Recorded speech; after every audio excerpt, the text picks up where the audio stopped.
Sir, Ajmer Sharif की दरगाह को के सर्वे को लेकर के बहुत सारी बातें चल रही हैं, चर्चा में बहुत है, क्या कहना चाहेंगे सर आप? मुझे लगता है कि कोर्ट अपनी मर्यादाओं का उल्लंघन करने लगा है।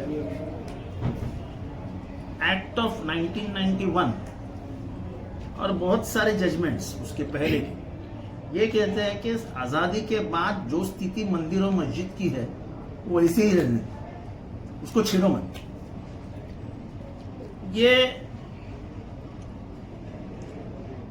जब से ये ज्ञान व्यापी और ये सब शुरू हो गया है तब से ये नया माहौल शुरू हो गया है कि इसके नीचे ये मंदिर है, उसके नीचे ये है, उसके नीचे ये है। किसी ने परसों कहा कि अगर तुम सब खोदोगे भारत तो तुमको सिर्फ बुद्ध के स्तूपा नजर आएंगे, बाकी कुछ भी नहीं नजर आएगा। अभी अजमेर शरीफ का वाकया तो यह है कि इतिहास में ऐसा मानते हैं कि भारत में दो इज़म्स थे, एक सूफीज्म और एक शैविज्म। सूफीज्म और शैविज्म का कोई ज्यादा अंतर नहीं था, यानी भगवान के प्रति तल्लीन हो जाना, क्या उसको बोलते हैं, मैं हिंदी बराबर नहीं बोल पा रहा हूँ, प्रतिलीन हो जाना। यानी वो हमारे संत भी वो ऐसे बजाते बजाते बजाते बजाते एक रूप हो जाते थे, मगन हो जाते, मगन हो जाते। सूफीज्म भी वैसा है और शैविज्म भी वैसा ही है। तो इसकी शुरुआत भारत में अगर दोनों कभी से हुई तो वो जब गरीब नवाज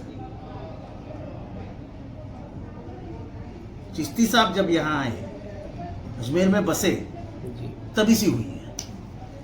सर, अभी आप अजमेर जाओ तो आपको हिंदू मुसलमान में कोई अंतर ही नहीं है। मुझे आज भी याद है, महाराजा नटवर सिंह हुआ करते थे भारत के फॉरेन मिनिस्टर। उनको घर में पोता हुआ तो पोते का नाम रखने के पहले वो खुद पोते को लेके अजमेर शरीफ के दरगाह पे पहुंचे और बच्चे को मज़ार पे रखा और फिर घर लेके गए और फिर उसका नाम रखा। इतना अपनापन, दिलीपन दिखता है। अभी क्या नया शुरू कर दिया है? क्यों ये देश का माहौल खराब कर रहा है? सर, कहीं ना कहीं जो है मतलब इतने हजारों साल से चली आई परंपरा, चला है अपनापन, सिर्फ राजनीतिक लाभ के लिए आप खराब करना चाहते हो। क्या मिलेगा आपको? 500,000 लोग मर जाएंगे, उसके ऊपर क्या हो सकता है? लेकिन एक दिन वो जब अपनापन खो बैठोगे फिर से वापस नहीं आएगा। सर, क्या कहेंगे, संभल में जो है 5 हुआ, जामा मस्जिद सर्वे करने के लिए आए थे, वही बोला, ये सर्वे और ये क्यों कर रहे हो आप? जब आपको दिख रहा है कि जो कुछ है, आप कानून के तहत चलो ना। जब कोर्ट ने कहा है कि 1947 का जो टेम्पल का, मस्जिद का जो स्ट्रक्चर है जैसा था उसको जरा भी हटाओ मत, उसके ऊपर कोई छानबीन जांच नहीं होगी। जब जजमेंट ही आया है तो आप जूनियर न्यायालय, कोई छोटा न्यायालय ले लेता है केस, जिसकी औकात भी नहीं है। मतलब कहीं ना कहीं गंगा जमनी तहजीब को तोड़ने की कोशिश पूरी तरह से की जा रही है। नहीं, पर जिस तरीके से की जा रही है उसका ज्यादा दुख है। कोर्ट के माध्यम से अगर ये होगा तो संविधान का क्या होगा? कहां है तुम्हारा संविधान? मैं आज तुमको हंसने वाली बात बोलता हूं, ये सरकार का कार्यकाल 26 को खत्म हुआ। 26 को खत्म होने के बाद यहां तुरंत राष्ट्रपति राजवट लागू हो जानी चाहिए। भारत के इतिहास में कभी भी केयर टेकिंग गवर्नमेंट नाम का शब्द नहीं है।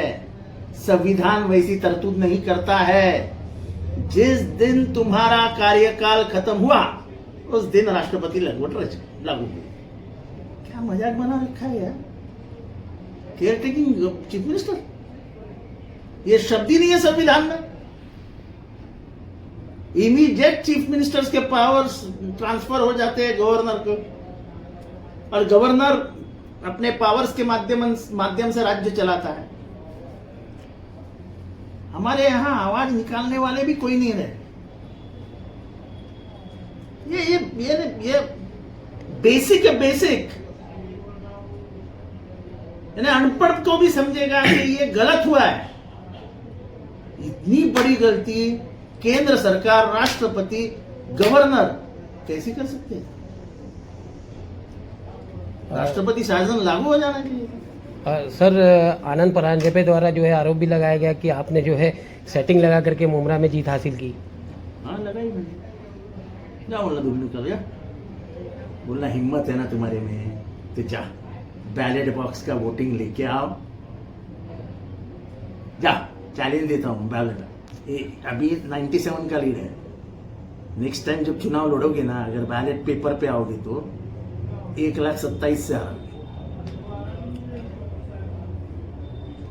तुम तो पहले ही 13,000 से जीत गए, 13,000 से जीत गए, पटाखे फोड़ रहे थे, मिठाई बांट रहे थे, हमको क्या मालूम नहीं किया। हम बिल्कुल खामोश थे। तुम जीत गए का जश्न तो ऐसा मना रहे थे जैसे कि तुम्हारे घर में ही पेटियां रखी है। Thank you.